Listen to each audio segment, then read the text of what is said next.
repercussão clínica vai ser muito mais expressiva. E a gente pode ter complicações relacionadas a essa trombose. Que geralmente são? O tromboembolismo pulmonar acho que acaba sendo o mais grave, né? Então esse trombo que se forma na circulação da perna pode migrar por uma circulação pulmonar e isso gerar um quadro clínico mais intenso no paciente, né? Então falta de ar, um cansaço mais significativo. É nesse cenário que a gente alerta o paciente que tem um quadro trombótico. Olá a todos, sejam novamente muito bem-vindos aqui ao 7º episódio do Triuncast. Eu sou o Dr. Thiago, sou médico urologista, sou host aqui do podcast. Hoje eu estou com o meu amigo, Dr. Wagner Carneiro, que ele é médico cirurgião vascular e endovascular pela Santa Casa de São Paulo. Wagnão, seja muito bem-vindo aqui ao Triuncast. Bora conversar um pouquinho aí sobre os temas da saúde vascular das pessoas. Bora. Muito obrigado pelo convite, viu, Thiagão? Boa. Queria que você falasse um pouquinho aí de como foi um pouquinho essa sua trajetória, quando você decidiu ser médico, como você decidiu ser cirurgião vascular, por que cirurgião vascular?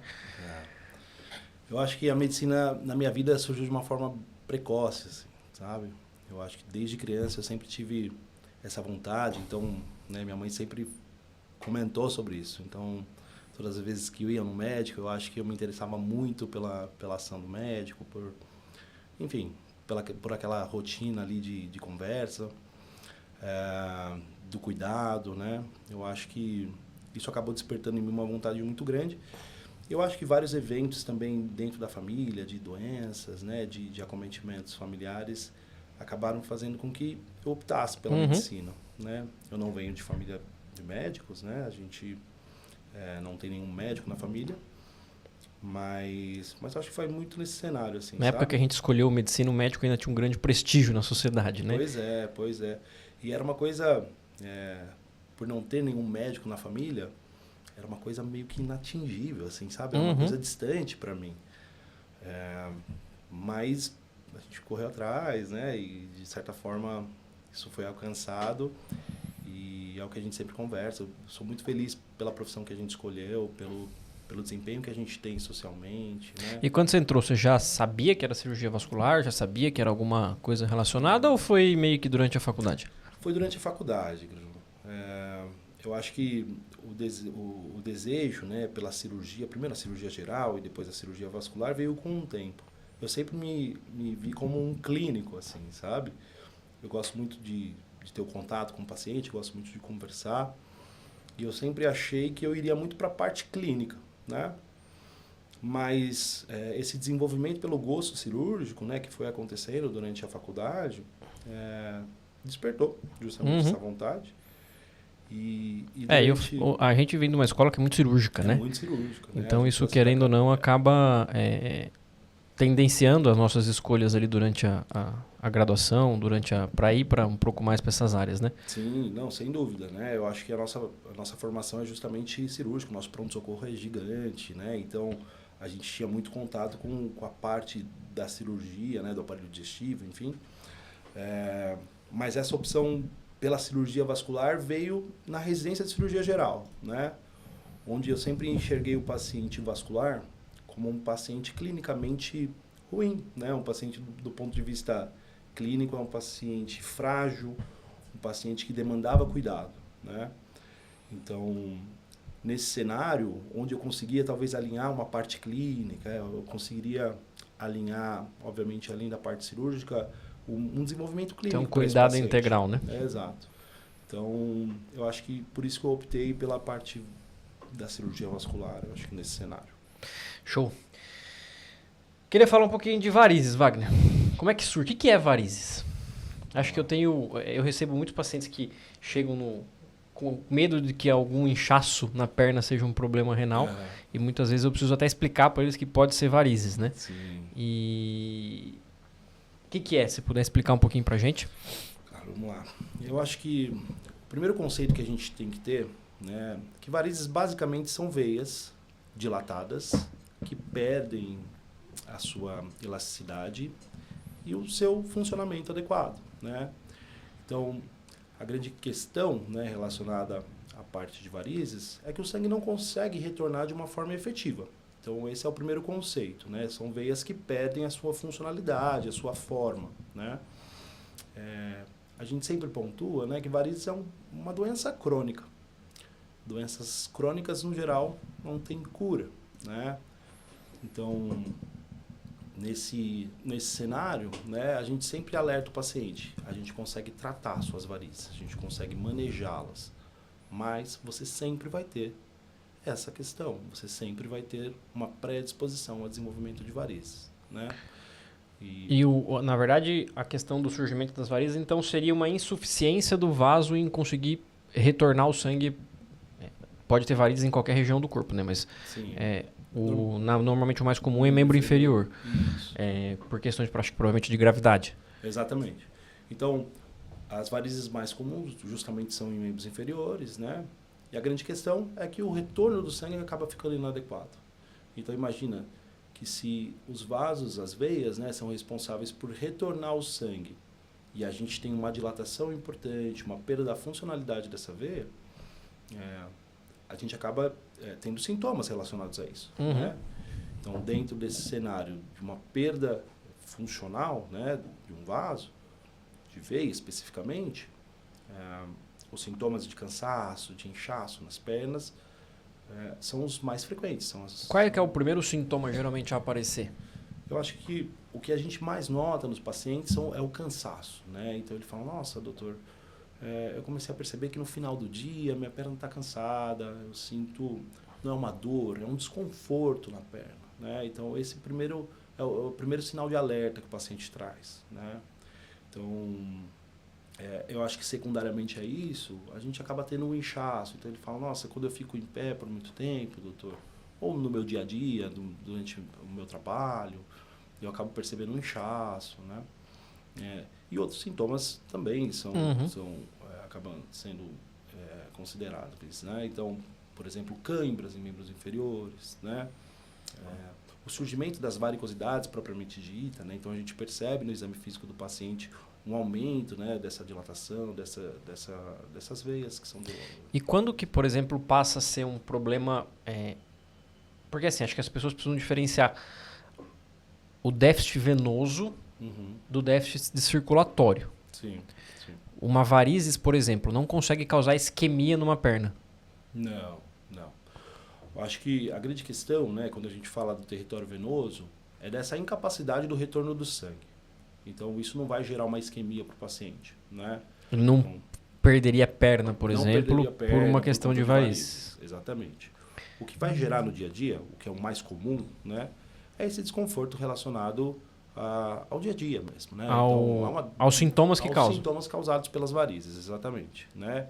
Isso não vai trazer um prejuízo na função do membro, né? Ele não vai ter risco de perda de membro, nada disso. As varizes vão impactar no sentido de ter dor, e ter, na verdade, esse desconforto, esse peso. E quando que uma pernas. varize, por exemplo, começa a causar realmente um problema do ponto de vista de, por exemplo, formar uma úlcera na região da perna, e aí sim você começar a ter risco de, por exemplo, infecção, esse tipo de um quadro mais grave relacionado à varize, além do desconforto relacionado aos sintomas que surgem? Sim. A evolução das varizes é uma coisa progressiva, né? Então, a evolução do quadro da insuficiência venosa crônica, né, é justamente essa. A gente começa tendo varicosidades, com desconforto de dor, né, peso nas pernas, o inchaço. E a partir daí, a evolução das varicosidades é justamente alterações de pele, né? Então a gente começa a ter a chamada dermatite ócrea, que são aquelas manchas. A perna quando fica mais escura. Exato, começa a ter um escurecimento da pele. A gente acaba tendo alteração da musculatura, da gordura da perna, né? Uma lipodistrofia. Então isso tudo é uma evolução do quadro, né? Uma evolução da insuficiência venosa crônica, né? E a partir daí a gente acaba tendo certo risco no surgimento de úlcera, né? De lesões na perna, né? Então eu acho que o grande sinal de alerta são alterações estruturais da perna mesmo, né? Seja da pele, seja da conformação mesmo da perna como um todo, né? Então acho que são esses os sinais de alerta principalmente. E existe alguma predisposição? Quais são os principais fatores que fazem surgir varizes? Todo mundo vai ter? Tem uma questão genética, questões de hábito de vida das pessoas? Sim. Eu acho que o principal fator, né, o que eu falo para todos os pacientes em consultório, é uma predisposição genética, né? Então, se a gente for considerar o principal fator, né, O que conta? É uma genética, né? Então, uma hereditariedade ali no acometimento de varizes, né? Eu acho que outros fatores importantes são idade, né? Com o tempo a gente vai tendo uma perda da elasticidade dessa veia, então a gente vai desencadeando um aumento das varizes, obesidade, né? Então uma pessoa com um sobrepeso, né? Um aumento do peso corpóreo acaba tendo uma predisposição maior por conta justamente da maior pressão dos membros inferiores, né? E geralmente a pessoa que é obesa costuma não fazer atividade física. Não faz atividade física. Atividade física seria um fator protetor. Com certeza, com certeza. Atividade física... Eu lembro que tinha um negócio que quando você anda, a própria musculatura da perna ajuda a bombear. Exatamente. Então, quando a gente faz uma contração muscular, né, isso acaba sendo a força motriz para que o sangue se mobilize no nosso corpo, né? Então, é músculo contraindo. Então, se a gente imagina que o sangue, para chegar lá na pontinha do pé, o coração está aqui, né? Então, o músculo que está contraindo é injetando sangue para o corpo inteiro. Para que o sangue retorne, né, da perna, o coração não faz uma força suficiente para que o sangue volte, né? Então, a gente acaba exercendo uma força muscular voluntária. Então, toda vez que a gente anda e a gente contrai o coração da perna, que a gente fala, né, que é a panturrilha, a batata da perna. Eu lembro que falava que era o segundo coração. Exatamente. Né? Então, a gente contraindo essa musculatura, a gente faz com que o sangue retorne de uma forma mais efetiva. Então, isso, sem dúvida nenhuma, é um fator protetor para que, além de, obviamente, não ter sintomas, a gente não tenha o desencadeamento de uma forma tão exacerbada de varizes. Né? Cigarro é fator de risco para a questão de doenças vasculares, com certeza. E para varizes também? Também. O cigarro acaba sendo um veneno tremendo aí, né, para o surgimento de varizes. Então, o cigarro atinge toda a parte vascular, né? Então, as artérias, as veias, e com certeza é um fator de risco para o surgimento de varizes. E quando que, por exemplo, que tem o pessoal que costuma achar que varizes é só aqueles vasos dilatados, que é as tortuosidades que acho que você comentou agora de pouco, né? Mas também tem aqueles vasinhos que o pessoal costuma ir para estética, né? E fazer não é cauterização, né? As escleroterapias, né? As aplicações. Exato. Que a gente fala. Uma coisa tem a ver com a outra ou não? A gente acaba separando justamente por anatomia, por acometimento, né, do segmento ali da perna, mas esses vasinhos, né, essas aranhinhas vasculares, a gente chama de telangiectasias, né? Então, essas telangiectasias são vasos mais superficiais, são vasos com calibre menor ali que 1 milímetro, né? Normalmente tem aquela coloração mais vermelhinha, arroxeada, né? E normalmente esses vasinhos não geram sintomas expressivos dos pacientes, né? Acaba sendo uma questão estética. Um incômodo estético, basicamente, né? Varizes acabam sendo veias maiores, né? Maiores que 3 milímetros ali, normalmente esverdeadas, né? Ou até azuladas, muitas vezes. E que essas normalmente podem gerar sintomas e gerar um desconforto estético também no paciente, né? E como que funciona a questão do tratamento? Quando chega um paciente com varizes, como que é o primeiro tratamento? Quando que se faz cirurgia? Quando que você fica só no tratamento conservador? O que é o tratamento conservador? A gente tem que sempre alinhar, né, tanto o status clínico do paciente, o que ele te traz como queixa, né? Então, o tratamento acaba sendo muito individualizado. Mas eu acho que o primeiro cenário é identificar o que está gerando desconforto nesse paciente. São sintomas? É um quadro estético? Né? Entender esse paciente como um todo, realmente. Então, normalmente, um paciente mais idoso, que chega com um quadro de varicosidades, a gente sempre norteia um tratamento clínico inicial, né? Então, a gente vai orientar o uso de uma meia elástica, associar alguns medicamentos que podem ajudar, então os venotônicos, né? E estimular esse paciente a fazer atividade física, né?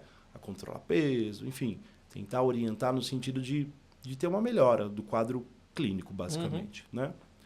É claro que a questão estética é sempre algo a ser... Geralmente é a primeira queixa, talvez, que leva o paciente, né? Exato. Então, a gente tem que levar muito em consideração o quanto aquela variz, né? Aquelas telangiectasias tem desencadeado um desconforto no paciente. E isso é muito recorrente em consultório, né? Então, eu acho que a gente tem que aliar muitos fatores para nortear um tratamento. E, como eu disse, acaba sendo muito individualizado, né? Então, esse paciente ele vai trazer para a gente as queixas dele, sejam estéticas, sejam sintomas, e a gente vai tentar alinhar um melhor tratamento para ele. E quando que, por exemplo, você chega lá e fala, não, esse caso tem que operar, não tem jeito? Eu acho que... Tem indicações absolutas do quando a gente tem... Porque tem indicações cirúrgicas de algumas doenças, né? Que são indicações absolutas. Você fala, não, esse caso aqui não tem discussão, tem que operar. Tem isso em varizes ou é muito questionável? É muito questionável, né?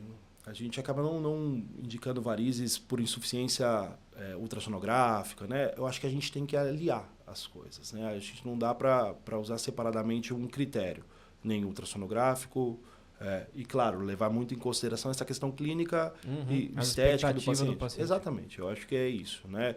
Eu acho que tudo é alinhável, eu acho que nada pode ser... E quando você opera uma variz, você resolve a insuficiência venosa ou não? Você só tira aquela variz do jogo? Esse paciente ele sempre vai ter a insuficiência venosa. Então, a gente vai tirar essa veia que é dilatada, que é doente, né? Então, a gente tira ela ali da circulação para justamente melhorar dos sintomas e eventualmente, de uma questão estética. Mas esse paciente sempre vai ter uma predisposição a desenvolvimento de varizes. Então, por isso que a gente sempre pontua. Varizes é uma doença crônica, né? Não tem cura, tem tratamento. Então, essa pessoa que tem uma predisposição a desenvolvimento de varizes, ela precisa acompanhar, né? Tem um segmento com cirurgião vascular. Então, mesmo que opere, o tratamento conservador depois do tratamento, por exemplo, porque tem... Eu sei porque minha avó tem varizes e ela reclama muito de usar a meia. Sim. E a maioria dos pacientes que eu atendo no consultório, quando você fala de usar meia, doutor, que esse calor é muito difícil usar meia, incomoda, esteticamente, às vezes para as mulheres que querem sair, às vezes com a meia e tal, acaba a gente sabe que não usa. Sim. Então, assim, operar não quer dizer que não vá precisar usar uma meia elástica. Exatamente. Então, é um cenário onde o paciente tem que entender, a gente tem que fazer o paciente entender que é uma doença crônica e que operar uma vez talvez não seja definitivo, né? Isso não vai fazer com que ele não tenha uma nova variz, ele não pode ter novamente sintomas, exatamente. Então, isso é que tem que ficar bem claro para o paciente, né? E é até um cenário árduo, porque o paciente normalmente volta para a gente e fala, doutor, eu operei uma vez, voltou tudo, né? Então, não sei se foi bem operado, doutor, enfim. E aí, você faz o paciente, né, tenta fazer ele entender que é uma doença crônica, então vai ter varizes. E o que tem de técnica cirúrgica hoje? Porque tem a retirada da safena, né? Eu acho que o principal hoje, né, quando a gente fala de indicação safênica, por exemplo, né, de tratamento de safena, o que é gold standard hoje é o endolaser, né? Então, o nível de evidência 1A, isso com certeza é um tratamento cirúrgico menos invasivo. O que faz no endolaser? O endolaser a gente punciona, né? Então, a safena magna, né? Que é uma veia extensa, que começa lá perto do pé, né? Perto do maléolo, se estende até a região da virilha. Então, a gente punciona essa veia safena e sobe uma fibra de laser e gera calor por toda a extensão dessa veia para que justamente ela saia de um cenário circulatório. Você então, meio que faz uma esclero com laser. Com laser, com calor, né? Então, tirando essa safena, esse paciente eventualmente... Você não tira ela cirurgicamente? Eu lembro quando eu rodei na vascular que tinha uma cirurgia que você tira ela, né? Sim. No nosso cenário, né? Obviamente, o endolaser, ele tem um custo, né? Sim. Então, no nosso cenário social, então, o stripping, que chama essa técnica cirúrgica, né? De extração de safena, ainda é muito utilizado. E a gente não pode renegar, porque ele tem o seu espaço, principalmente na nossa sociedade, né? Então, que usa SUS, né? Que não tem disponibilidade de usar técnicas mais avançadas. Mas o stripping, ele é uma técnica resolutiva, a gente consegue ter bons resultados, mas é uma técnica traumática, né? Então, e quando você opera a variz, é basicamente a safena ou você... Que ela é a principal, geralmente, acometida, é isso? Normalmente a gente tem um acometimento safênico, né? O que a gente sempre tem que avaliar as tributárias que a gente fala, né? Então, são varizes mais dilatadas. E normalmente, quando o paciente ele tem uma insuficiência safênica, mas essa veia não é tão dilatada, é um segmento curto, insuficiente, não é toda a extensão dela, é um segmento de perna, a gente opta muitas vezes por manutenção dessa safena e extração das varicosidades, né? Isso, por si só, já vai melhorar muito o quadro sintomático do paciente, sabe? Então, fazendo essa extração, essa flebectomia, né, que a gente chama, que é a extração dessas veias tributárias. Que é aquela que eu lembro de fazer com a agulhinha de crochê? Exatamente. A gente faz pequenas incisões. Você sabe ali que no essa trajeto cirurgia do me vaso. fez desistir de fazer cirurgia vascular, né? Eu lembro que você tinha um lado ali que gostava de vascular. Eu lembro disso na faculdade, viu? E você optou pela urologia ali. Exato. Depois dessa cirurgia. Foi essa cirurgia que me fez sair da cirurgia vascular. Mas você sabe que operar varizes é terapêutico, a gente fala, né? Então a gente normalmente fica numa posição confortável para o cirurgião, a gente fica sentado. Você fica sentado, né? E a gente faz pequenas incisões e vai tirando. E é literalmente uma agulha de crochê, né? É uma agulha de crochê. É uma agulha de crochê. E a gente faz uma pequena incisão e vai extraindo. Então, de forma intercalada ali, né? Então, a gente faz uma incisão, 2 centímetros acima a gente faz outra incisão. Pequenas, né? Micro incisões. Mas dessa forma a gente consegue extrair toda a extensão da variz. Então, acaba sendo um tratamento bastante efetivo também. Sim, né? sim. E como eu disse, acaba sendo muito da nossa realidade. Do stripping, das varizes de uma maneira geral. Quando a gente faz endolaser, a recuperação é incrível, assim, sabe? A gente vê um resultado pós-operatório, o paciente sai andando do consultório, sabe? A gente consegue fazer isso em caráter ambulatorial também. É isso que eu perguntava. É anestesia o quê? Normalmente, sedação? com o endolaser, a gente faz uma sedação, né? Uma sedação consciente, dá para fazer com anestesia local, né? Então, é uma punção que a gente faz na safena e sobe a fibra de laser e é um tratamento muito tranquilo. É um tratamento que, além de ser pouco traumático, né, o paciente volta a fazer atividade no dia seguinte, atividade laboral, né, então volta a trabalhar, volta a fazer atividade física de uma forma precoce. Então, acaba tendo um impacto, né, muito importante. Por isso que hoje virou padrão ouro. Padrão ouro. Isso é isso que a gente tem. A técnica convencional, né, de extração de varicosidades vai depender muito do paciente, do acometimento que ele tem. Mas, no geral, a gente preconiza ali de 10 a 14 dias de repouso relativo. Né? Então, o paciente não vai ficar deitado 100% do tempo, mas a cirurgia pode ser um pouquinho mais traumática, então ele precisa... Incha um pouquinho, forma alguns hematomas mais significativos. Então, acaba demandando um pouco mais em relação a recuperação desse paciente, sabe? E a espuma? O que é espuma? Eu vejo o pessoal falando na internet de espuma para vascular, espuma. O que é isso? A espuma acaba sendo um método de escleroterapia, né? Então, são aplicações que a gente faz. Que é feito na safena também. Que é feito na safena também, né? Então, é uma modalidade de tratamento onde, por exemplo, pacientes que têm úlcera venosa. Isso a gente acaba até usando no SUS, a gente acaba tendo uma disponibilidade no SUS. E isso acaba resolvendo muitos quadros, sabe, de úlcera varicosa, né? Então, o paciente que tem aquela úlcera ali por uma insuficiência venosa de longa data, a gente aplica espuma, que é um esclerosante, né? É o polidocanol. Isso varia... Você aplica dentro da veia? Dentro da veia. Então, a gente punciona ali, por exemplo, a gente quer tratar a safena. A gente punciona a safena, né? Identifica inicialmente qual é o grau de insuficiência, aonde essa veia é insuficiente, punciona essa veia e injeta esse material para que haja esclerose, para que haja fechamento dessa veia e o sangue não mais circule através dessa veia que é doente, que não ajuda o retorno do sangue, né? Pelo contrário, aumenta a pressão ali na região da perna. A vantagem da espuma para o laser seria custo, basicamente. Custo, né?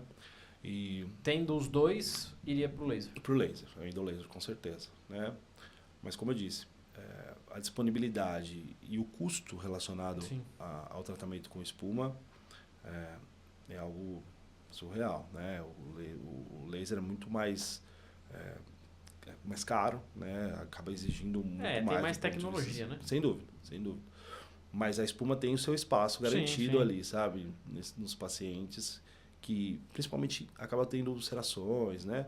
E algumas escleroterapias pontuais, né? A espuma acaba tendo um bom resultado também, né? Entendi. E entrando um pouquinho na questão da trombose venosa, né? Elas têm relação com varizes, não tem? A trombose acaba sendo um acometimento de veias profundas, né? Então, diferente das varizes, que as são varizes acometimentos são sempre superficiais. Exatamente. São acometimentos de veias superficiais. A trombose venosa profunda, né? Como o próprio nome diz, são acometimentos de vasos profundos, né? E que impactam demais no retorno sanguíneo. Então, se a gente compreender que o sistema venoso profundo é o principal responsável pelo retorno do sangue, né? Em torno ali de 80%, 85% de todo o sangue que está voltando à nossa perna volta pelo sistema venoso profundo. Então, se a gente desencadeia um processo trombótico nessa veia, né? o sangue não vai conseguir voltar de forma efetiva. Então, os sintomas são muito mais exacerbados. Então, a perna fica bastante inchada, gera dor, altera a coloração da perna. Então, muitas vezes pode ficar vermelha, arroxeada, né? Então, acho que Aí, nesse caso, em casos mais extremos, poderia causar um déficit de circulação. Sem dúvida, né? Então, como eu disse, é um cenário onde a gente precisa agir de uma maneira mais rápida, né? Então, há uma necessidade de tratamento quando a gente identifica uma trombose venosa profunda. E, no geral, são tratamentos clínicos, farmacológicos. A gente precisa introduzir uma anticoagulação para esse paciente para que consiga reverter essa trombose ali nesse cenário agudo, né? Melhorar ali o retorno. Qual que é o principal sintoma que surge quando tem uma trombose na perna? Os principais sintomas relacionados à trombose, Thiago, são justamente dor no membro, né? Uma dor intensa, inchaço, uma certa rigidez muscular ali da perna, né? O que a gente chama de empastamento. É um edema muito maior do que o edema da varize. É muito maior e muito mais abrupto, muito mais súbito, vamos dizer assim, né? Uma coisa que o paciente não tinha aquele inchaço, então ele muitas vezes pode ter um inchaço vespertino, que ele, né, a gente acaba pontuando aquilo como uma alteração das varizes propriamente, mas o paciente acaba tendo um desconforto muito grande em relação à dor, a um inchaço muito mais intenso, como eu disse, alteração da coloração da perna, às vezes calor localizado, né, dependendo ali do acometimento da trombose, né? Geralmente o inchaço causado pelas varizes melhoram quando o paciente deita, porque geralmente o paciente que tem varizes, o sintoma clássico de um inchaço na perna é aquele paciente que dorme, acorda com a perna normal e durante o final do dia está com a perna inchada. Perfeito. Na trombose, esse inchaço ele é contínuo. Ele é contínuo. Então o paciente falou, olha, doutor, eu fiquei com dor na perna, minha perna inchou, enfim, normalmente o paciente posterga um pouco para ir ao pronto-socorro, né? Às vezes ele acha que é alguma coisa muscular, fala, eu devo ter batido a perna, ou fiz algum esforço um pouco mais intenso. E ele vai no dia seguinte, então aquele inchaço, ele dormiu, vamos supor, né? E aquele inchaço se manteve. Uhum. Então, é o que a gente fala para os pacientes, né? Esse inchaço ele é secundário a um retorno inadequado do sangue. Então, imagina que a principal via de retorno do sangue está obstruída. O cano da pia está entupido. Exatamente, né? Então o sangue não está conseguindo voltar através daquele vaso que normalmente é um vaso maior, né? Tem um calibre aumentado. E como eu disse, o volume de sangue que transita através desse vaso é muito maior. Então a repercussão clínica vai ser muito mais expressiva, né? E a gente pode ter complicações relacionadas a essa trombose, né? Que geralmente são? O tromboembolismo pulmonar acho que acaba sendo o mais grave, né? Então esse trombo que se forma na circulação da perna pode migrar para uma circulação pulmonar e isso gerar um quadro clínico mais intenso no paciente, né? Então falta de ar, um cansaço mais significativo. Então é nesse cenário que a gente alerta o paciente que tem um quadro trombótico, enfim, que diagnosticou. Existe, você sabe, com certeza existe, né? Mas você saberia dizer a estatística de quantos porcentos das TVPs evoluem para TEP, para tromboembolismo pulmonar? Você sabe que tem um trabalho do Einstein, que é de 2013, né? E eles avaliaram grande parte dos pacientes que tinham tromboses distais, né, de vasos de menor calibre. Distal seria mais próximo do pé. Mais próximo do pé, exatamente, abaixo do joelho ali, né?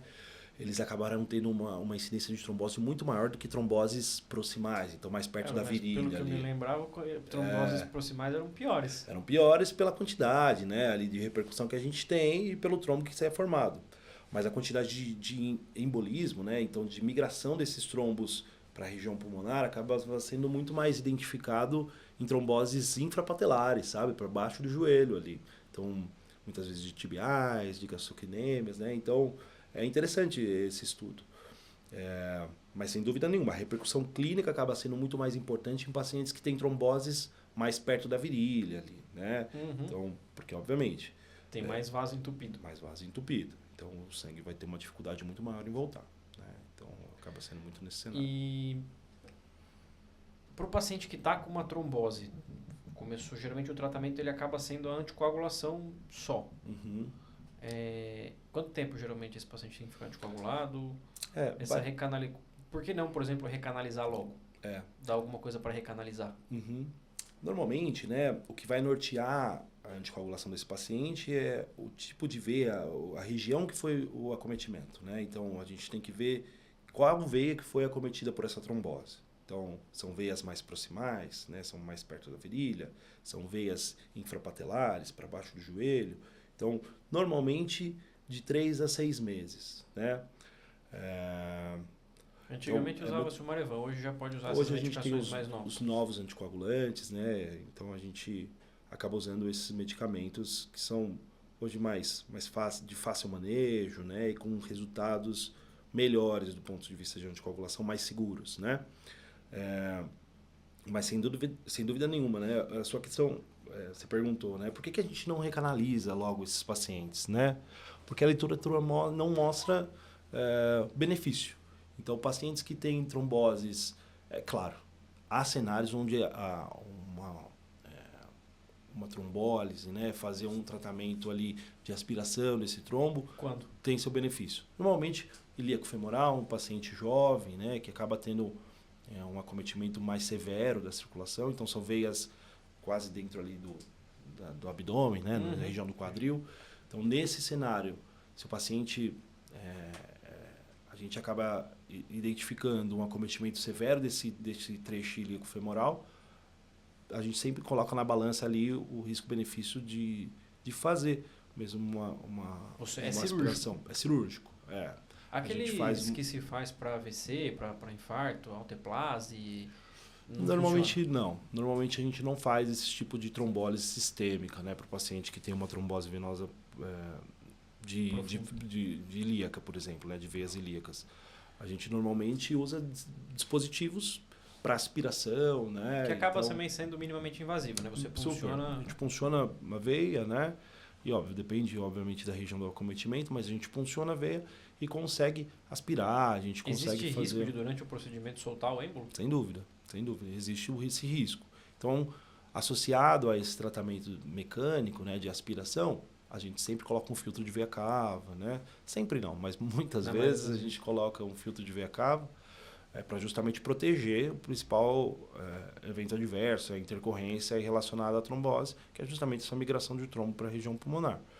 Então, a gente, para esses casos, a gente sempre avalia operar, sem dúvida. São casos raros, né, onde a gente precisa fazer uma abordagem cirúrgica desse paciente. E o que aumenta a chance de a gente ter trombose? Eu acho que coisas significativas, né? Então a gente pontua obesidade, tabagismo, como sempre, né? Então esses dois aí são grandes aliados aí no evento trombótico. O paciente que foi submetido a uma cirurgia, às vezes de grande porte, ou que de certa forma fez com que ele ficasse imobilizado, né? Então, quando deixa de se movimentar, então, por exemplo, por isso que a gente fala, né? Viagens muito longas acabam predispondo a ocorrência de trombose. Porque imagina que a gente deixou de exercer uma força muscular e o sangue fica, entre aspas não, fica parado ali na perna, né? Ele não volta de forma efetiva. Então, essa ausência, né, de movimentação sanguínea faz com que haja aquilo que a gente aprende na faculdade, né? A alteração da tríade de Virchow, né? Então, a gente acaba tendo uma predisposição maior. Inicia a cascata de coagulação, né? Exato. Então, a gente acaba tendo essa predisposição aí a um quadro trombótico. Você comentou que trauma, né? Às vezes o paciente bateu e aí ele começa a ter dor na perna, ele acha que pode ser do trauma. E trauma pode ser uma das causas de trombose. Pode ser uma das causas de trombose também, né? Então às vezes um trauma que muito expressivo, né? Com certeza. Então, é algo que a gente tem que levar em consideração, né? Então, o paciente ele vai chegar com um quadro, ele vai explicar a história dele, ele falar, eu bati, eu tive um trauma de alto impacto, com uma energia cinética muito expressiva e que acabou desencadeando esse processo trombótico. Então ele vai falar, minha perna inchou depois que eu bati a moto no carro, ou estava jogando bola e recebi uma entrada muito forte, né? E que às vezes a pessoa acha que é normal, não, inchaço pode acha que é normal, que é do trauma, mas muitas vezes pode ter pode ter um acometimento trombótico ali nesse cenário de trauma, né? E com relação a você investigar câncer, né, em pacientes que tenham trombose também, acho que, se eu não me engano, tem uma dessas questões de síndrome paraneoplásica, né? Sem dúvida. Pacientes que têm trombose sem uma causa muito bem definida. Né? Sem dúvida. O paciente que sempre vem no meu consultório, Thiago, e a gente acaba... ele vem já muitas vezes com um diagnóstico de trombose, a gente vai investigar causas neoplásicas nesse paciente. Então, ele sempre vai passar por uma triagem oncológica. Então, a gente vai pedir exames para rastrear justamente esse acometimento neoplásico, né? Então, um cenário oncológico para esse paciente. Então, você tem um contato com pacientes oncológicos, né? E você sabe... Sim. Não sei se existe um estudo relacionado a próstata. Né? A próstata em si é muito difícil, para ser sincero. Geralmente, se for, é um câncer de próstata avançado, né? Porque aí já é metastático. Sim, metastático, né? Mas a gente sempre vai rastrear esse paciente do ponto de vista oncológico. Então, a gente vai fazer endoscopia, colonoscopia, vai fazer tomografia. Tem algum caso que assim chegou e você pegou algum câncer inicial, alguma coisa assim? Teve um paciente que tinha uns 72 anos, né? E ele veio com uma trombose infrapatelar, se eu não me engano, era tibial posterior, né? E a gente fazendo esse rastreio, a gente identificou uma neoplasia gástrica, né? Ele fez uma endoscopia, era um tumor localmente avançado, enfim, foi um diagnóstico feito através de um quadro de TVP. Isso não tem tanto tempo, né? Eu acho que foi no final do ano passado, um paciente do consultório que a gente identificou. Então, isso é praxe, né? A gente sempre vai atrás de câncer. E outro fator também que a gente tem que levar em consideração são as predisposições genéticas que esse paciente pode ter para desenvolvimento de trombose, então as trombofilias. Então o hematologista sempre auxilia a gente também nessa investigação. Trombofilias são doenças que aumentam a coagulação do sangue. Exato. Então a gente tem algumas alterações ali no sangue, né, que podem predispor a eventos trombóticos. Então a gente vai tentar identificar se há algum fator ali que está alterado, alguma alteração na estrutura, né, da coagulação mesmo, que possa desencadear eventos de trombose. Você indica fazer alguma profilaxia para pacientes, por exemplo, que vão viajar? Viagens longas de avião? Isso vai Ou levar... mesmo de ônibus, né? A gente sempre leva em consideração o status do paciente, né? É um paciente que tem comorbidades, é um paciente mais jovem. Então, eu falo para todo mundo, vai viajar mais de 6 horas, meia elástica para todo mundo, né? Põe meia. Né? A meia ajuda também. Ajuda demais, né? Medicamentosamente dizendo, né? Não sei se existe essa palavra, mas de forma medicamentosa a gente norteia alguns pacientes. Então, pacientes que têm comorbidades, pacientes que têm alteração de mobilidade, né? E vai viajar longas distâncias, né? Um período muito longo de viagem, a gente sempre introduz uma medicação. Que geralmente é o que antigamente usava-se muito Clexane, né? Usava muito Clexane porque que era o injetável subcutâneo. Isso, a gente injeta uma injeçãozinha na barriga, então 40 mg de Clexane ali, dependendo da viagem do paciente, 2 horas antes da viagem, enfim. Porque era o estudo que tinha para viagens. Hoje a gente acaba sendo um pouco mais abrangente, então prescreve até a rivaroxabana, né, o famoso Xarelto aí, numa dosagem de 10 mg, a gente acaba tendo um fator protetor para quadros trombóticos, né? Mas é aquilo, durante a viagem, tentar sempre se hidratar, a cada 2 horas levantar, andar um pouquinho, né? Então, fazer com que haja a contração muscular. Os pacientes que têm HPB, que você ficar fazendo xixi toda hora, é um fator protetor. É um fator protetor para esses pacientes, exato. Então, a gente fala para esses pacientes, olha, hidratação e movimentação durante a viagem, a cada 2 horas se levante um pouquinho, faça sempre a flexão, extensão da perna, né? Para contrair justamente a panturrilha ali, que vai ajudar o sangue a voltar. Então, isso acaba sendo imprescindível, sabe, Thiago? É uma coisa que a gente sempre norteia para esses pacientes. E a boa e velha meia elástica. E a meia elástica. Meia elástica vai ter fator importante. Meia elástica, você usa para dormir, não se usa meia elástica? Não se usa. Por quê? A meia elástica, né, quando a gente usa no dia a dia, ela acaba exercendo uma pressão, que é graduada ali na nossa perna, e ela faz com que haja uma equalização ali da pressão dentro dos vasos da perna. Então melhora a estrutura muscular, a gente acaba melhorando o retorno do sangue propriamente dito. Vasos, então, por exemplo, o paciente tem muitas varizes, essas varizes mais superficiais. De certa forma, essa meia, né, essa compressão extrínseca que a gente faz, acaba gerando um colabamento desse vaso. Então o sangue vai voltar por vasos que sejam suficientes, vasos que sejam melhores, profundos, né? Então, a gente vai usar a meia nesse cenário do dia a dia, na atividade diária, para que a gente tenha uma normalidade da pressão ali venosa, basicamente. Quando a gente vai dormir, a gente deita, a gente, de certa forma, equaliza por posição mesmo, né? Então, essas medidas posturais de deitar, de elevar o membro em pacientes que têm varizes. Então, a gente acaba não tendo a ação da gravidade de uma forma tão expressiva. Então, a gente fala para o paciente, não precisa gerar uma compressão ali durante o sono. Mas faz mal utilizar?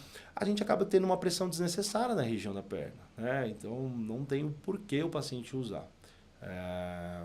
Então, a recomendação é, não use meia para dormir, né? Tire a meia sempre que for descansar, que for deitar. Então... E qual que é o principal erro hoje no uso da meia? Os pacientes colocam errado? Qual que é a maior dificuldade? Eu acho que além da questão de estética, né? De os pacientes às vezes não gostarem de usar, a questão do... A gente vive num país quente, enfim, do calor. Eu acho que a principal dificuldade é o tamanho da meia, sabe? Os pacientes acabam muitas vezes comprando meias de tamanhos inadequados, né? Ou que aperta muito, garroteia demais. Como não é que isso que a escolhe o gente tamanho da quer. meia? Normalmente a gente afere ali, faz a medida da circunferência da perna mesmo, né? Então a gente pela mede circunferência da perna. Circunferência, então a gente mede a circunferência da perna, a extensão da perna, né? E a gente acaba indicando um tamanho para esse paciente, né? Então, o paciente normalmente você recomenda uma meia, né? Você fala, use uma meia de média compressão, que é normalmente a meia que a gente recomenda para varizes, né? Então, o paciente ele vê na internet e acaba sendo muito mais barato do que comprar ali na lojinha cirúrgica. Então, ele fala, eu acho que meu tamanho é P. Aí ele compra uma meia P. Aí chega em casa, baita dificuldade para colocar, tá super apertada. Isso não é bacana, isso não é legal. Então, tem que ser uma meia adequada para esse paciente, né? Às vezes o paciente ele acaba tendo uma dificuldade muito grande também para ultrapassar o pé, né? A região ali da articulação da perna, né? Então passa pelo calcanhar. Então... A gente mesmo tem dificuldade. Às vezes a gente vai operar, a gente coloca as meias de compressão, né? Exato. É parecido. Sim. Se não for a mesma meia. Não é. Normalmente a que a gente usa ali num processo perioperatório é aquela meia antitrombo, né? Tem uma compressão. É a compressão mais forte, né? Mais fraca, né? Mais fraca. Então, aquela branca, sabe? Sim, a gente usa, que vai até a raiz da coxa. Isso. Essa meia ela tem uma compressão mais fraca. O paciente, por exemplo, dorme com essa meia, né? Então, ela tem um fator protetor de trombose, por exemplo, né? Então, você vai operar uma próstata no paciente, enfim. Sim, a gente acaba usa aqueles sistemas pneumáticos né? para ajudar. Exato. Isso acaba protegendo de ter eventos trombóticos num procedimento que é longo, ou no paciente vai ficar na UTI. Eu achei que a compressão dela fosse mais forte que a meia. Não é. Então, a meia elástica que a gente passa para o paciente que tem varizes vai de 20 a 30 milímetros de mercúrio, normalmente, né? A compressibilidade dela. Essa meia antitrombo, ela vai de 15 a 18, né? Então, normalmente é isso. Pô, e é difícil de colocar. Normalmente, a gente acaba tendo essa dificuldade na colocação. Né? Tem algum dispositivo que facilita? Ou alguma dica? Tem alguns calçadores, né, de meia elástica. A gente acha na internet por mordomo, sabe? Sim. Então, o paciente consegue encaixar nesse dispositivo a meia e ele mesmo se coloca, sabe? Uma outra opção, quando o paciente compra a meia elástica, algumas marcas vêm com o que a gente chama de calçador, né? É como se fosse um saquinho assim que você envolta o pé e aquilo ajuda a deslizar no pé a meia, sabe? Então, isso ajuda um pouco o paciente. Mas é sempre difícil, né? Principalmente o paciente idoso sempre precisa de um auxílio de alguém, precisa de uma ajuda ali para conseguir vestir essa meia, né? E hoje é o principal meio aí, a meia elástica é o principal fator utilizado aí para evitar tanto varizes quanto trombose. Ah, sem dúvida. E sempre a meia elástica sempre até o joelho, né? Não precisa daquela meia vem até a coxa. Os estudos não mostram um benefício tão grande em meia 7/8, né? Para esse tipo de paciente. Então o paciente fala, tem paciente que gosta, né? Tem paciente que gosta de usar meia 7/8, meia calça. Mas a gente fala, olha, usando uma meia 3/4 já é o suficiente. Se você conseguir usar uma meia 3/4, tá ótimo. Então essa meia 3/4 vem até abaixo do joelho. Nessas meias, ela tem prazo de validade? Por exemplo, você comprou, usou, sei lá, tem que usar 6 meses, 3 meses, 1 ano?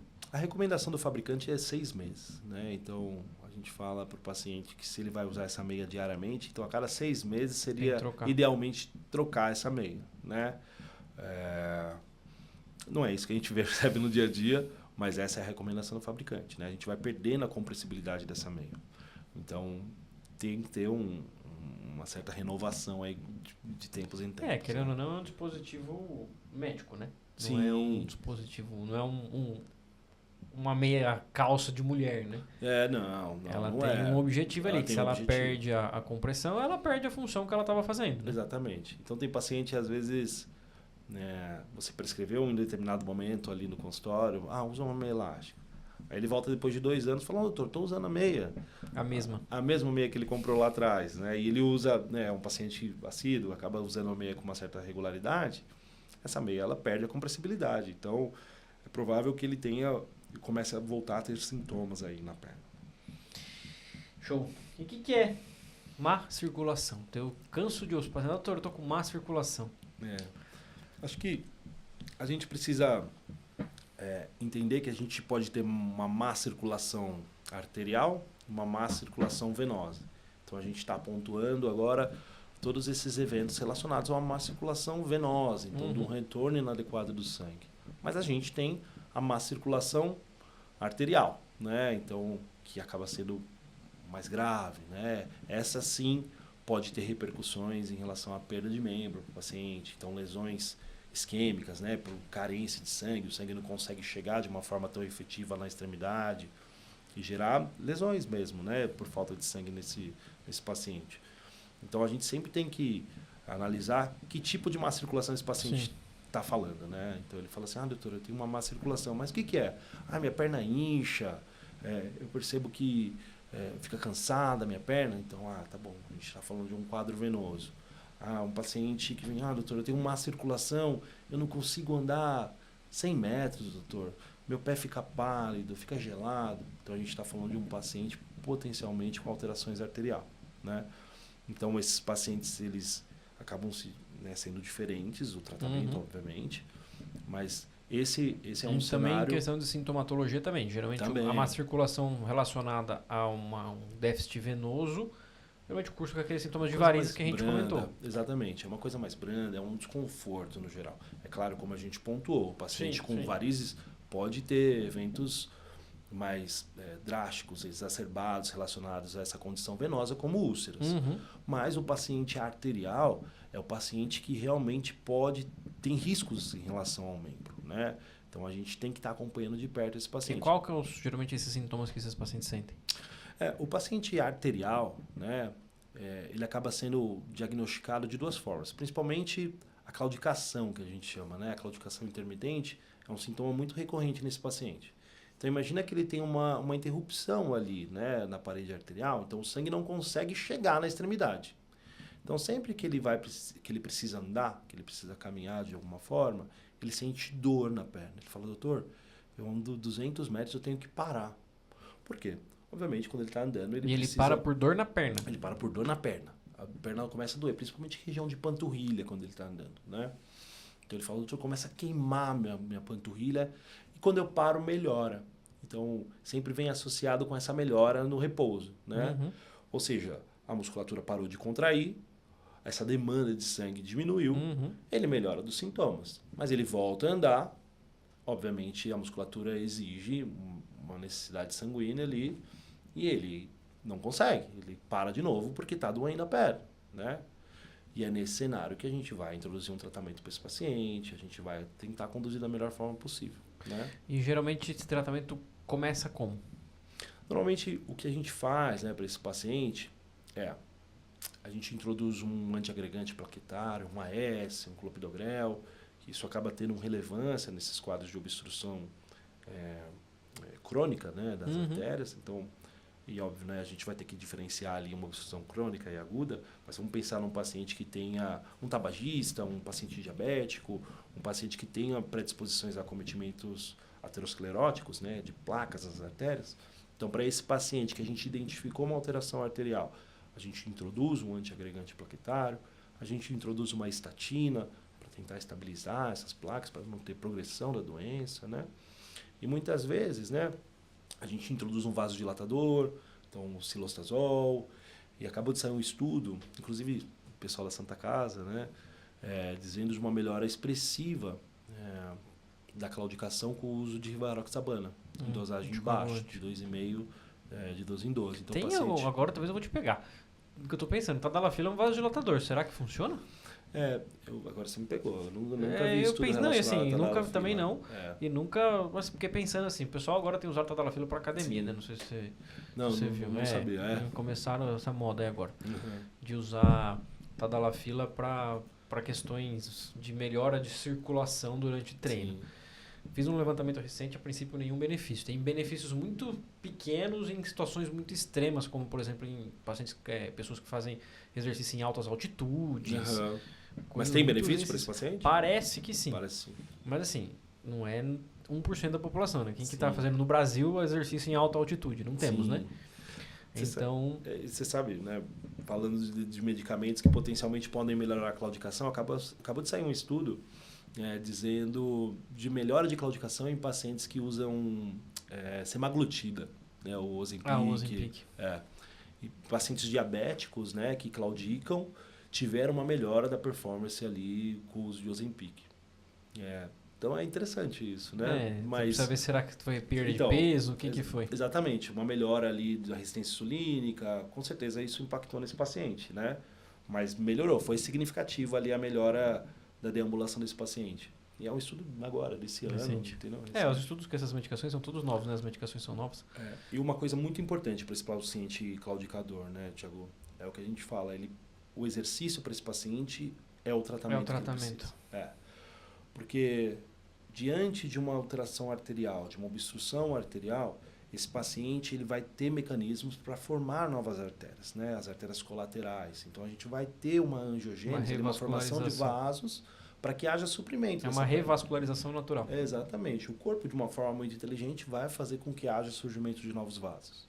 Então, nesse cenário, a gente fala para o paciente, quanto mais você andar, mais a gente vai conseguir ter essa performance de melhora circulatória, né?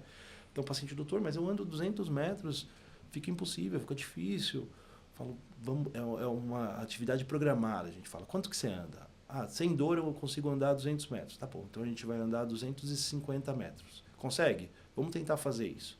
Durante 20 minutos num dia. Andou 200 metros, começou a doer um pouquinho? Força um pouquinho. Anda mais 50 metros, 30 metros. Ficou insuportável? Para, respira um pouquinho. Faz isso novamente. E a gente vai fazer isso de forma progressiva. Existem hoje processos fisioterápicos que também ajudam esse paciente, né? O paciente claudicador, né? O paciente que tem dificuldade para caminhar, relacionada a uma alteração arterial. E você comentou que existe a obstrução que é crônica, né, que vem de longa data, e a obstrução que se acontece de forma aguda, né, abrupta. Sim. Qual que é a principal diferença? Geralmente é o crônico que vira agudo, ou a pessoa que não tem nada pode desenvolver um quadro agudo? O paciente que ele é crônico, ele pode agudizar, né? Então, uma plaquinha que está ali naquela artéria... Seria o mesmo mecanismo, por exemplo, do infarto. Exatamente. Então, essa plaquinha acabar desgrudando ali da parede arterial e gerar uma interrupção do fluxo de forma abrupta, né? Então, a gente chama de trombose arterial, diferente de uma trombose venosa, né? Então, esse paciente crônico. E a gente tem também eventos, por exemplo, cardiológicos, né? Então, o paciente que tem uma arritmia, por exemplo, né? Não trata, não toma anticoagulante, enfim, ele formou um trombo ali dentro do coração e esse trombo foi jogado para a circulação. Do mesmo jeito que sai da perna e vai para o pulmão, exatamente, na perna, sai do coração, ele vai para a perna. Exato. Então, esse trombo vai lá e se instala na circulação da perna, por exemplo. Então, o paciente que nunca teve uma claudicação, por exemplo, o paciente falou, doutor, eu estava normal, eu andava, faço atividade física, mas ele tem uma arritmia associada ali. Ele fala, doutor, diagnosticou uma fibrilação atrial, né? Que é esse mecanismo de arritmia, né? E isso fez com que houvesse a formação de um trombo ali, num coágulo no coração, e isso foi jogado para a circulação, foi para a perna. Então ele fala, doutor, eu nunca tive nada na perna, minha perna ficou pálida, doeu demais, estou perdendo sensibilidade no pé. Então, isso tudo acaba sendo repercussão de uma alteração aguda. Entendi. Né? E diferente de embolia, isso a gente caracteriza como uma embolia. E diferente da obstrução venosa, né? A obstrução arterial geralmente requer uma intervenção imediata. Sem dúvida. Então, o paciente que tem um quadro embólico, né? Então ele não tem grandes alterações arteriais ali, né? Ele não tem alteração da parede, enfim. Ele pode até ter, mas no geral é um paciente que não tem um vaso saudável. Saudável. Esse caso a gente sempre indica o procedimento cirúrgico. Então a gente tem que resgatar. Quadros trombóticos, então trombose arterial relacionada a um paciente já crônico, vai depender ali do que a gente vai estagiar nesse paciente. Então a gente vai classificar esse paciente e a gente vai colocar na balança o risco-benefício relacionado a um tratamento cirúrgico. Tem cenários impositivos, onde a cirurgia acaba sendo necessária e a gente vai fazer. Então, principalmente quando o paciente já tem alteração de mobilidade da perna, né? A motricidade dele tá perdendo aquela motricidade, a sensibilidade já foi. Esse paciente é um candidato à cirurgia, né? Agora, o paciente tem o que a gente chama de Rutherford 1, né? O estágio inicial ali da oclusão. Então, ele tem uma certa frialdade, ele tem uma certa palidez. É um quadro descompensado, mas nem tanto. Exato. Vamos assim dizer. A gente consegue tratar de uma forma mais conservadora, introduzindo um anticoagulante. Por conta provavelmente da circulação colateral que ele já tem desenvolvido. Perfeito, é isso aí. Então, como ele é um paciente já crônico, né? Já tem obstruções crônicas da circulação, a perna já começou a compensar. É claro que ele muitas vezes pode agudizar de uma forma muito expressiva e a gente tem que operar esse paciente. Mas é um caso onde o tratamento clínico pode ser instituído, sabe? Sim. E você comentou um pouquinho de aterosclerose. Acho que talvez seja uma doença uma das doenças mais comuns da população, né? O que é aterosclerose? Aterosclerose basicamente são placas que a gente acaba formando, né, na parede das artérias, e isso de certa forma pode gerar uma alteração do fluxo sanguíneo, né? Então, como a gente estava descrevendo, muitas vezes o paciente que tem quadros ateroscleróticos, né, ele é um paciente que a gente classifica como um arteriopata, né? Então, a alteração das artérias elas não são pontuais. Então, ele não tem uma alteração da artéria da perna. Você vai ter que investigar esse paciente. Muitas vezes ele tem alteração coronariana, ele tem alteração carotídea, ele tem aterosclerose aórtica, enfim. É um paciente que precisa ser investigado como um todo, né? Então, sem dúvida nenhuma, isso é muito recorrente no consultório, né? Eu costumo falar que a aterosclerose é a principal doença que causa disfunção erétil.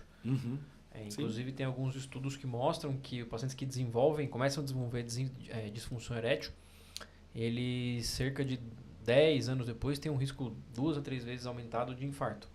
Porque o mecanismo, a doença é a mesma. A doença de base que está causando o problema é a mesma. A diferença é o calibre do vaso. O vaso peniano tem 1 milímetro. Exato. O coronariano tem 3. Exato. Exatamente. E aí entra também os vasos da perna, que provavelmente deve ser um pouco mais calibroso. Qual que é a média do calibre de uma... Depende do segmento, né? Sim, mas a gente vai ali numa artéria femoral, uns 3 milímetros. Mais né? ou menos então, igual ao coronariano. Igual ao coronariano, 4 milímetros, né? Varia, depende bastante ali de qual região a gente está falando, né? E aí eu costumo bater muito nesses pacientes do ponto de vista de orientação mesmo. Falar assim, cara, não adianta nada, se eu vou te dar tadalafila agora, você vai melhorar. Você vai recuperar a sua função erétil. Sim. Mas se você não mudar seus hábitos de vida agora, daqui 3 anos a medicação para de fazer efeito, porque a doença progrediu. Com certeza. Só que as pessoas, elas acham que a medicação parou de funcionar não é porque a doença dela progrediu, é porque o remédio ficou fraco. Meu corpo acostumou com o remédio. Sim. Ele não entende isso como uma progressão da doença, exato. né? Então ele entende isso como uma falha de tratamento Exato. E que ele talvez não tenha responsabilidade. Porque o remédio parou de funcionar, eu preciso de um remédio mais forte. Sim. Só que assim, a dilatação do vaso, ela tem um limite. Claro. E é complexo isso, né? O paciente entender que a progressão da doença aterosclerótica está levando ele a ter uma disfunção erétil, mas pode levar ele a ter um infarto, a ter um AVC, a perder a perna. A perder a perna, né? Então, é como a gente está pontuando. É uma evolução da doença, né? Então, mudar ali os fatores de risco, principalmente tabagismo, né? Uma dieta inadequada, o sedentarismo. Como é que está com seus pacientes com relação ao sedentarismo? Acaba sendo variável, né, em relação à condução desse paciente que é sedentário. Então, as doenças que eu trato normalmente acabam tendo muito. Acho que todo mundo, né? A gente no consultório acho que todo mundo acaba. Eu tenho falado que o sedentarismo acho que é o cigarro do século XXI. Sem dúvida. Então a gente estimular esse paciente, por exemplo, pessoa que tem varizes, né? Se você tentar estimular ele a fazer uma atividade física para melhorar esse retorno venoso. Então você fala, olha, tente fazer uma atividade com baixo impacto, por exemplo, né? Que acabe não exacerbando uma piora da pressão na perna. Então, normalmente eu falo, se você andar, você já está ajudando demais. Né? Tem estudos que mostram, né, o gráfico de o cara que é sedentário e começar a fazer atividade física. Sim. Essa pessoa, ela tem uma melhora muito mais significativa do 0 para 10 minutos do que do 10 minutos para meia hora. Sim, sem dúvida, né? Acaba tendo... Claro, às vezes eles perguntam, o que eu faço? Qualquer coisa, só faça. Faz, exato. Eu tento sempre pontuar isso com meus pacientes, sabe? E eu falo, olha, andar. Se você caminhar... doutor, mas qual que é a melhor atividade física que eu posso fazer para minha condição? Então vamos pensar, um paciente aterosclerótico ali entre 60, 70 anos, 80 anos. Muitas vezes já pode ter algum desgaste articular. Eu falo, olha, se você fizer um pilates, se você fizer uma hidroginástica, que tenha baixo impacto, ou se você conseguir caminhar, você consegue pedalar? Você pedala, se você tiver uma bicicleta, sem bicicleta em casa, ergométrica. Enfim, a gente sempre tenta alinhar nesse sentido. É claro, a gente vai ter que ver o paciente individualizado, sim. Mas eu falo, olha, qualquer coisa que você fizer, sem dúvida nenhuma, vai te impactar. Você deve ter uma desculpa muito que eu recebo aqui, e eu vou te falar, porque o Dr. Vitor que estava aqui no episódio passado, que é ortopedista.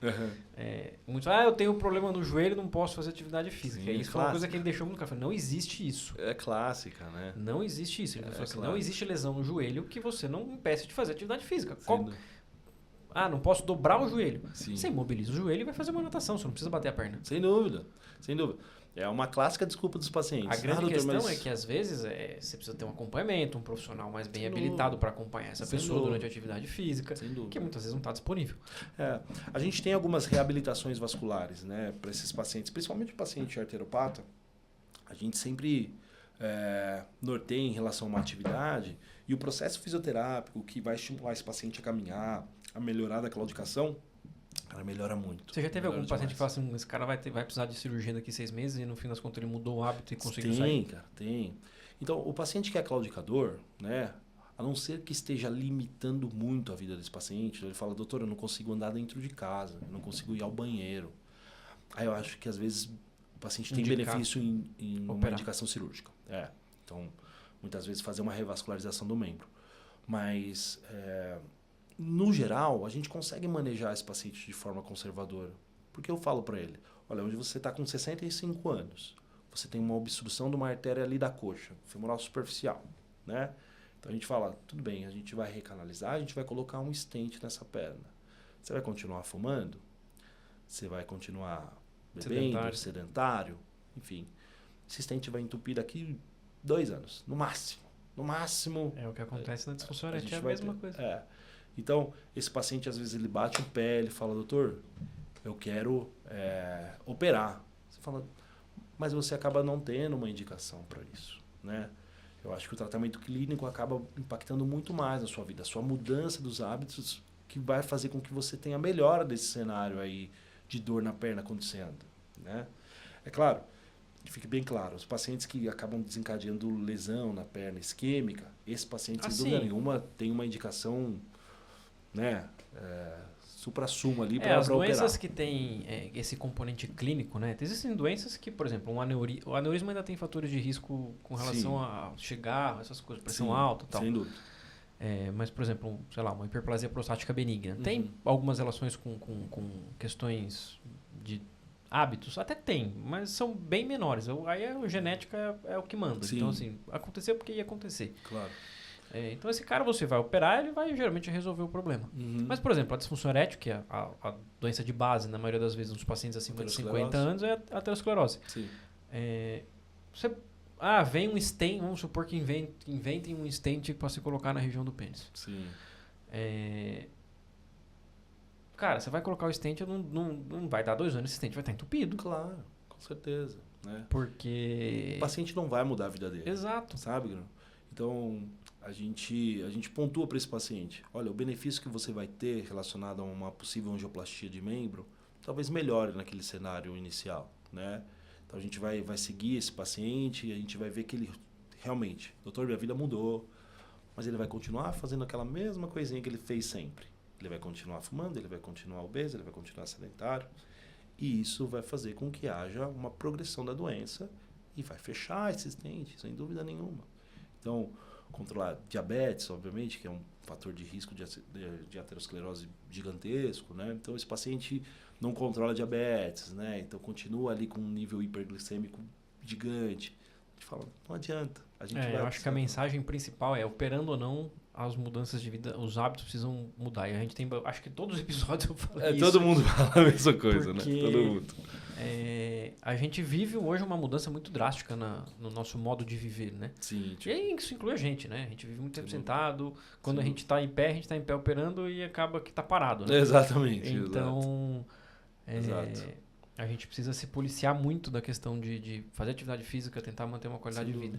E a gente tem que ser exemplo também, né, Sim. Thiago? E a gente tem que ser exemplo para os nossos pacientes. Eu lembro né? que a Carol falou aqui, falou assim, eu comecei a fazer atividade física porque eu tinha vergonha, eu falava para os pacientes fazer e eu não fazia. Eu não fazia, exato, né? Então, a gente tem que, de certa forma, ser exemplo para esses Sim. pacientes também, né? Então...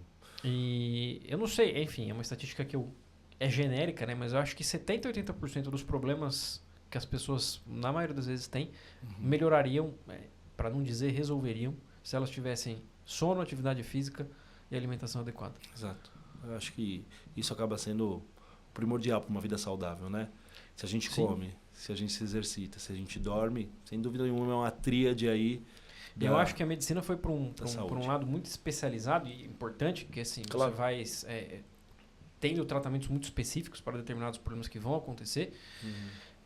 Mas a gente perdeu um pouco disso, né? Tem voltado um pouco. E aí começa a surgir esses especialistas em longevidade, especialistas em coisa que não é especialista em nada. Integralistas aí. Começa a dar espaço Sim. pro charlatanismo. Sim. Aí vem o soro que faz um milagre, que não existe. Exato. Quando na verdade essa pessoa só precisava melhorar os hábitos de vida dela. Sem dúvida, né? Porque é muito mais... a gente consegue receber essa informação de que determinada medicação vai mudar a sua vida. Esse soro aqui vai com certeza mudar. É um esforço muito grande a gente ter que mudar. Sim, eu costumo falar nosso que dia a dia, não é fácil, é simples, Sim, mas não é fácil. Não é fácil, exatamente. E é isso, a gente vai ter que escolher o nosso difícil aí nesse Exato, cenário, né? Porque o benefício, ele também não é de curto prazo, né? O Sim. cara que começa a fazer atividade física hoje, amanhã ele é um cara que gordo, sedentário, sem dúvida. ruim de saúde e com dor. Sem dúvida. Porque ele começou a fazer atividade física hoje. Ele vai começar a ver os benefícios depois de 6 meses. Sem dúvida. E a gente pontua para esse paciente, fala, não é fácil a gente sair do 0 para 10%. Não é fácil. É difícil a gente, né, começar a se movimentar, fazer uma atividade física regular, né? Em casa eu vivo isso, sabe? Sim. Meu pai, cara, que dificuldade que é fazer esse homem se movimentar, sabe? Ele é sedentário, ele não gosta.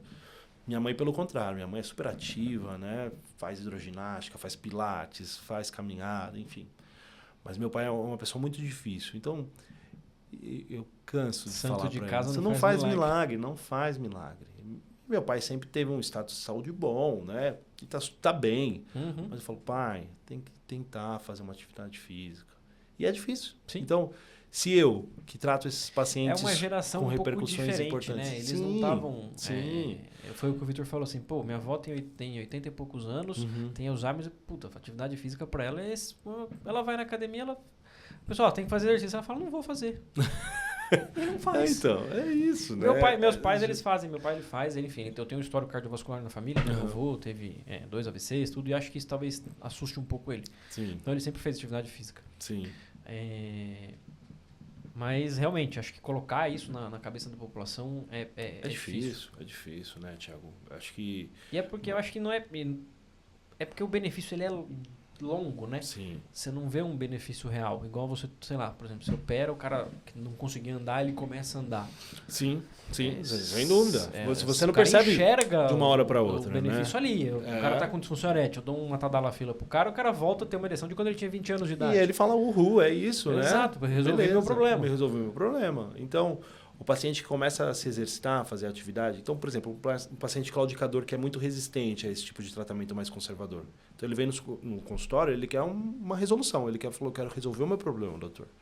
Mas você explicar que talvez o procedimento cirúrgico em si não seja a resolução dos problemas dele, talvez seja num curto espaço de tempo. né? Então Sim. a gente vai ajudar ele ali naquele espaço pequeno de tempo, mas a longo prazo isso vai ser um transtorno para ele, possivelmente. Principalmente se ele não mudar os hábitos de vida. É isso que tem que ficar muito claro, né, pra gente, né, Grano?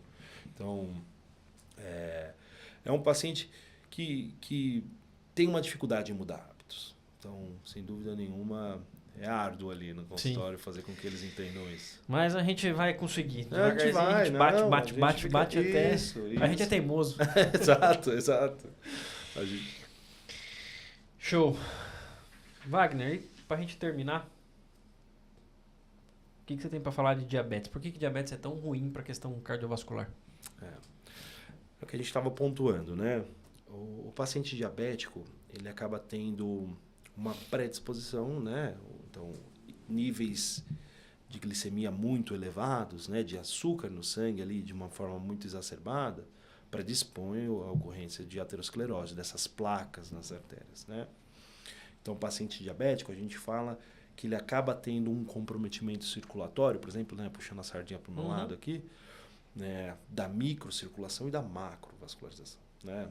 Então, o paciente diabético normalmente ele tem alteração dos vasinhos pequenininhos lá do pé. Então, ele, por exemplo, ele tem um diabetes já tem 2 anos. Ele nunca controlou muito bem, né?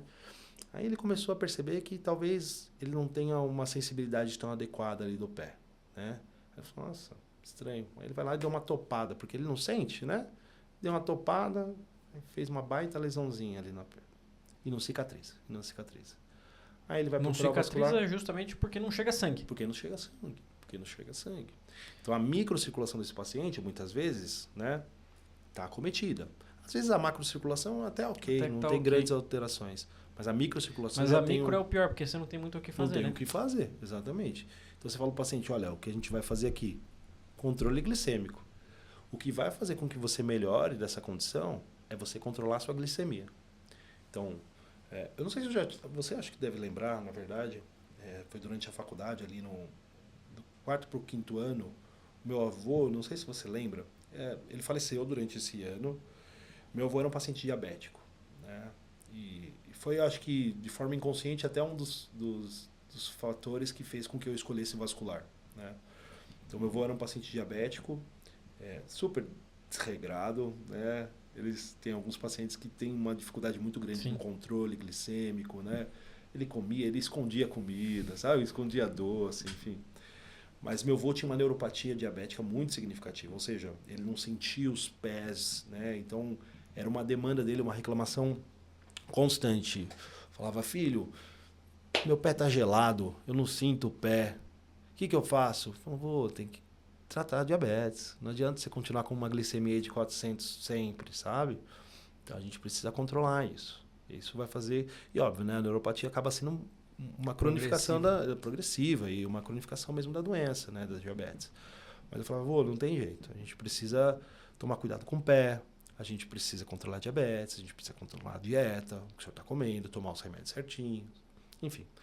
E aí, durante, né, esse período, principalmente inverno, meu avô tinha muitos sintomas. Ele falava, meu pé fica gelado, filho. Existe piora nessas questões no inverno? Porque acho que existe uma vasoconstrição. Exato, né? Então, no paciente que é um arteropata, quando ele está exposto a um ambiente mais frio, o vaso constringe, né?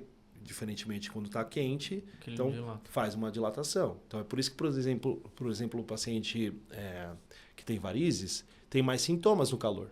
Porque os vasos dilatam, né? Então, todo mundo acaba tendo uma predisposição maior ali a inchaço nas pernas no ambiente mais quente. Mas nesse paciente arteropata, o frio acaba restringindo mais ali o fluxo sanguíneo.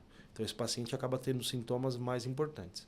Então, ele sempre tinha essa demanda. Falava, filho, meu pé está gelado, o que eu faço? E era sempre isso. E era sempre essa recomendação, não, vou ter que controlar a diabetes, tal, enfim. E aí, com uma neuropatia tão exacerbada assim, ele sempre esquentava a água e jogava na perna. Então, ele sempre fazia isso. Sempre. Escalda a pé. Não, escalda a pé que resolve, filho. Né? E aí, num determinado momento ali de frio, ali meados do ano, ele esquentou a água, perdeu o time da temperatura e jogou água no pé. Obviamente, ele não sentiu nada. Quando minha tia chega em casa, ele está com lesões bolhosas inacreditáveis, assim, queimaduras muito significativas, exacerbadas, né? E minha tia, vamos para o hospital. Levou para o hospital. Meu avô, a partir daí, ele teve desdobramentos clínicos muito significativos, né? Então, lesões muito importantes. Ele já era um arteriopata. Ele teve lesões importantes que não cicatrizaram. Teve insuficiência renal. Enfim, o desdobramento, ele faleceu. Meu avô, através desse ato que muitas vezes você fala, nossa, olha que coisa boba. Ele tinha uma neuropatia periférica. Ele foi esquentar ali, ele Queimou achou que talvez... Queimou o pé, né? Obviamente, ele não queria isso, mas ele, enfim... e isso levou à morte, né? Ele faleceu por isso, por desdobramentos desse evento. Então, eu acho que isso também, né, fez com que eu pontuasse a necessidade. E eu gosto muito de trabalhar com paciente diabético, né? Eu trabalho em certos lugares onde os pacientes com lesão, né, com feridas, úlceras, chegam até mim. E eu gosto de trabalhar com esse tipo de paciente. Eu acho que é uma missão mesmo, sabe? Esse paciente que tem uma ulceração, o paciente que tem um pé diabético, né? Que é difícil tratar, é um paciente muitas vezes complexo. Por exemplo, esse paciente diabético, eu lembro da residência que em alguns casos acabavam indo para amputação, né? Sim. A amputação, na verdade, é um meio de parar um processo infeccioso que está acontecendo ali naquela região que o corpo não está dando conta de resolver. Sim, infeccioso e muitas vezes isquêmico, né? Dependendo ali do nível de amputação que a gente faz. Então, imagina que o paciente ele tem uma obstrução arterial alta e ele tem uma lesão na perna inteira, né? Então, vamos supor, ele tem uma alteração da femoral superficial, né? E por alguns motivos a gente não consegue revascularizar esse paciente, né? Então, às vezes a gente propõe, né, um tratamento cirúrgico de amputação, fala, olha, a amputação tem que ser alta, né? Porque o suprimento sanguíneo que você vai ter condição de cicatrizar um coto de amputação é na coxa. Ou o paciente diabético, por exemplo, que já tem uma alteração de microcirculação, às vezes a gente amputa um dedo e a gente acaba conseguindo concretizar ali, né, a cicatrização desse coto de amputação, né? Então vai variar muito aí da condição circulatória desse paciente. É claro que às vezes há uma relevância infecciosa muito expressiva nesse paciente, né? Então, o que a gente chama às vezes de gangrena gasosa. Então, o paciente acaba tendo uma infecção ascendente muito expressiva e a gente tem que fazer amputações mais altas. Então, tirar aquele processo infeccioso ali local para que justamente ele não tenha repercussões clínicas dessa infecção, né? Entendi. No fim das contas, o que acontece na microcirculação do pé, acontece na microcirculação do rim, acontece na microcirculação do olho, que é o que... É o clássico, né? Que é o que a gente vai vendo... Exato, né? Então, o paciente desenvolve insuficiência renal, desenvolve retinopatia diabética. Exato. Desenvolve pé diabético. Pé diabético, né? Então, esses são cenários do paciente diabético, né? Alteração ocular, renal. E do pé, né? Esse é o clássico.